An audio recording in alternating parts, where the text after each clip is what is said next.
இந்த மாநாட்டின் முக்கிய வேலைகள் அனைத்தையும் டாக்டர் ராஜமாணிக்கம் தான் செய்தார். எனது பணி அவர்களை இணைத்து வைப்பது. இந்த வேலையை இவர் செய்வார் என்று ஒரு அடையாளம் கண்டு நான் கஸ்பர்ராஜ் அடிகளாரிடம் அறிமுகப்படுத்தி வைத்தேன். கஸ்பர்ராஜ் அடிகளாரும் மிக நீண்ட காலமாக அவர்களுடன் நான் தொடர்பில் இருந்தேன். அவர் ஈழத்தமிழர் விடுதலை போராட்டத்தில் மிகவும் உன்னிப்பாக அவர் தனது பங்களிப்பை செய்து கொண்டிருந்தார். அதாவது நாங்கள் இங்கு அகதிகளாக சுவிஸ் மண்ணில் இருந்த பொழுது எமது மண்ணின் நிகழ்ச்சிகளை அவர் வெரிட்டாஸ் வானொலியினூடாக எமக்கு கொடுத்தளித்தார்.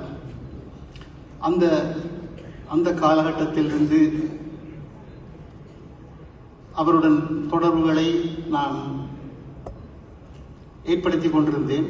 அப்பொழுதுதான் இந்த ரைஸ் அமைப்பை உருவாக்கினார். இது ஒரு தமிழ் வியாபார மையமாக இருக்க வேண்டும் என்பதும் இந்த உலகத் தமிழர்கள் அனைவரையும் ஒன்றிணைக்க வேண்டும் என்ற நோக்கத்தில் தான் இதை உருவாக்கினார். அவர் என்னிடம் கேட்ட பொழுது, இந்த சுவிஸில் பல வியாபார முகவர்கள் இருந்தார்கள். ஆனால் என்னுடன் மிகவும் மனம் விட்டு பேசக்கூடிய ஒரு நண்பனாக ஸ்ரீ இருந்தார். அவரிடம் இந்த விடயத்தை கூறினேன். அவர் உடனடியாக இந்த மாநாட்டுக்கு சென்று துபாய் மாநாட்டுக்கு சென்று இங்கு இந்த தாவோஸில் ஒரு நிகழ்ச்சி செய்ய வேண்டும் என்று இது அவரது சொந்த முடிவு, சொந்த எண்ணம். அன்று 2 வருடங்களுக்கு முன்னர் எடுத்த முடிவை இன்று அதை நனவாக காட்டியிருக்கின்றார்.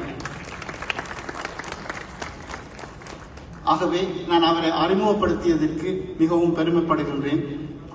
இந்த வாய்ப்பை தந்ததற்கும் நான் நன்றியை தெரிவித்துக் கொள்கின்றேன்.